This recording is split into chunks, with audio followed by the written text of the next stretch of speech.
Okay, how's it going? Advanced Algebra Trig. This is section 6.7, the last lesson in chapter 6, the law of uninhibited growth or decay. Before we begin, make sure you have a graphing calculator. It says so at the top there because we're going to be using that a lot. Okay, let's begin by talking about exponential growth or decay formulas here. So in box number 1, I have a of t. This is a function of time. So a of t is equal to a naught. This little zero is like considered a naught. A naught times e raised to the power of kt. So let me tell you what all these things are. All right. A naught right here. This is your initial amount. So whatever you're starting with. E, of course, is our famous 2.71 approximation, irrational number e. It's on the calculator. We're going to use that. K is going to be a constant. I should use c, but they use k. If k is greater than 0, that implies that we have exponential growth. If k is less than 0, that implies we have exponential decay. So that's important. And of course, t is time. Could be in hours, days, years, depending on what the problem is actually giving you the information for. Okay, so we've got basic formula here for exponential growth or decay. Now, when you talk about biology in box number 2 here, biological growth, sometimes they use n's. So n of t equals n naught, which is the initial number of cells you have, times e to the kt. Now, in this case, since you're talking about exponential growth, your k should be greater than 0. All right, so two of the same sort of looking formulas here. So guiding question on the left is, when can you tell if a function is exponential growth or decay? Hopefully you just learned that. Okay, here we go. Question A. If the number of bacteria doubles in 3 hours, so we're talking about hours now. If the number of bacteria doubles in 3 hours, find k and express n as a function of time. Okay, so it doesn't look like there's a whole lot of information here, but actually there's quite a bit. So here's what we want, right? The first thing that we're going to do is we're going to find k. And k is this constant that we have, right? So it says find k and then express it as a function of time. So in order to find k, we know a few things, right? We know that n of 3 at 3 hours is going to be double our initial amount. So this is a relationship that we can use mathematics to explain out of the function, right? In 3 hours, we know it's going to be double the initial amount. So n of 3 is equal to 2 times the initial amount. Now at the same time, we also know that n of 3 has to be the initial amount times e raised to the 3k, because in 3 hours we know that it doubles, right? So look what we have here. This is kind of the cool part. I know that n of 3 is equal to 2 naught, and I also know that n of 3 is equal to n naught e to the 3k. So what does that mean? That means that this piece and this piece have to be equal to each other because they're both equal to n of 3. So I can start to put those together and solve. So here we go. I have 2 n naught is equal to n naught times e to the 3k. That doesn't say no, it says n naught. Now here's the cool part, right? This initial amount, when you do some algebra, cancels out. So you have 2 is equal to e to the 3k. All right, now, good thing we know something about logarithms, because to solve this for k, you can only solve it by using the properties of logarithms. And since we have a base of e on the right-hand side, we're going to choose to take the natural log of both sides. So here's what that does for you. So the natural log of 2 is equal to the natural log of e to the 3k.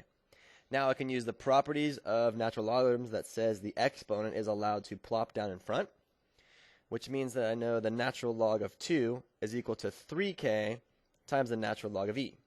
Now this is really cool because we all know the natural log of e is just a value of 1. So this is just 3k times 1. So therefore, I can say that k must be the natural log of 2 divided by 3 when I do some algebra there. And I'm going to plug it into my calculator, and here's how you do that. So we have our calculators. We're going to turn them on. Okay. We're going to take natural log of 2, push enter, divided by 3, and I should get a positive number because this is exponential growth. So k is approximately 0.231. So I'll just say 0.231. Okay, 0.231. So that was the first step, getting k. Then the next part of the question says to express n as a function of time. So basically we just plug the k back into our original equation, and we have something that looks like this, right? So we want n of t has to be our initial amount times e raised to the 0.231 t. And our constant is right here. This is our k constant. Noticing that the k is greater than 0, that implies we have exponential growth. And that seems to make sense because, after all, this bacteria doubles in 3 hours. That means that it's growing. Okay?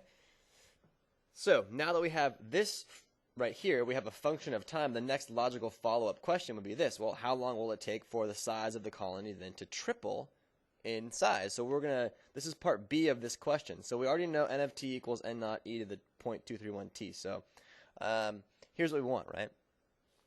We are looking for, I'll write this down for you. We want t when n is equal to 3 times our initial amount.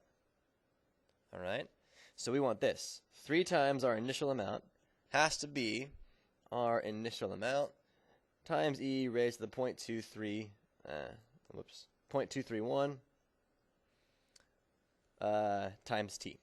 Again, we'll do some algebra, so we'll get rid of our initial amounts here. It's kind of interesting that you don't even need to know that. So that means that 3 is equal to e to the 0.231 times t. Again, we do the same exact trick, right? We take the natural log of both sides. So the natural log of 3 is equal to the natural log of e to the 0.2, what's wrong with me? 0.231 times t. Take advantage of the properties of exponents that says this is allowed to plop down in front. So that means I have the natural log of 3 is now equal to 0.231 t. And of course, the natural log of e is 1 again, so I don't have to worry about that. So let's divide by 0.231. Let's divide by 0.231. So therefore, t is approximately, when I plug in this, I'm going to have a natural log of 3. So natural log of 3 equals that, and then divided by 0.231, 0.231, and I get an answer of 0.755, so about 4.76. So this is 4.76. Now, if we go back up here, right, it says hours. So that means that t is going to be in hours. So in 4.76 hours, my bacterial colony will have tripled in size. Yikes. Scary stuff. All right, so that's how you do that one. All right, the next idea in this section is about radioactive decay and half-life. Okay, so the definition of half-life is basically this: all radioactive substances have a specific half-life, and basically that is the time that is required for half of the substance to decay. Now, so since we're talking about decay, our k over here is going to be less than 0 since we're talking about decay. All right, let's do this problem together. And this problem is just like number 11 on tonight's homework. It's not exactly like it, so yes, you have to do it, but it's similar. So maybe after watching this video, you guys will know how to do it. So check this out. During an archaeological dig in Chile, traces of burned wood from a tree were found along with ancient tools to cut the tree down. So the wood was found to contain approximately 1.67% of the original amount of carbon-14. If the half-life of carbon-14 is known to be 5,600 years, approximately when was the tree cut? Okay, I think this is an awesome problem because this allows us, this sort of allows us to, get a sense of how long ago were human beings cutting down trees? How long ago have we been here? It gives us sort of a little window into that picture. So you can actually use math to figure this stuff out. It's pretty neat. Now, there's a lot of stuff in here that we have to identify, right? One is that we know we have 1.67% of the original amount left. We know that the half-life of carbon-14 is 5,600 years. And the question is when, so we're looking for some kind of a T here, right? And we're definitely dealing with years here. Okay, so the first thing that we're going to do, step number 1, okay, is we're going to get k. This is our constant k, right? And here's what we do it. So we know that a of t is equal to a naught times e raised to the kt. Now we're talking about decay here, so our k should definitely be less than 0. Here's what else we know. We know that a of 5600 has to be 1/2 of our initial amount. All right? We definitely know that because the half-life of carbon-14 is 5600 years. So we know this relationship to be true. And here's the other thing that we know. We know that a of 5600 years, we're talking about, has to be equal to our initial amount times e to the 5600k. So again, just like in the previous examples, I know that a of 5600 is equal to 1/2 a naught, and a of 5600 is equal to a naught e to the 5600k. So therefore, I'm allowed to equate this piece in the red cloud and this piece in the red cloud because they're both equal to a of 5600. Beautiful. So here we go, math time. So 1/2 a naught has to be equal a naught times e to the 5600k. And our goal here in step 1 is to get k. So we're going to solve for k. So we're going to divide by a naught. We're going to divide by a naught. So initial amount gone. So we have 1/2. Whoa, time's up. 1/2 is equal to e to the 5600k. Again, we're going to use logarithms to get ourselves out of the situation. So the natural log of 1/2 is the natural log of e to the 5600k. So the natural log of 1/2 is equal to 5600k. Okay, sorry, there was an announcement there. All right, so dividing by 5600. Here we go. Calculator. Here we go. On natural log of 0.5 equals that divided by 5600 gives me an answer of, holy cow, what does that mean? That means negative 0.000124. So let me write that down.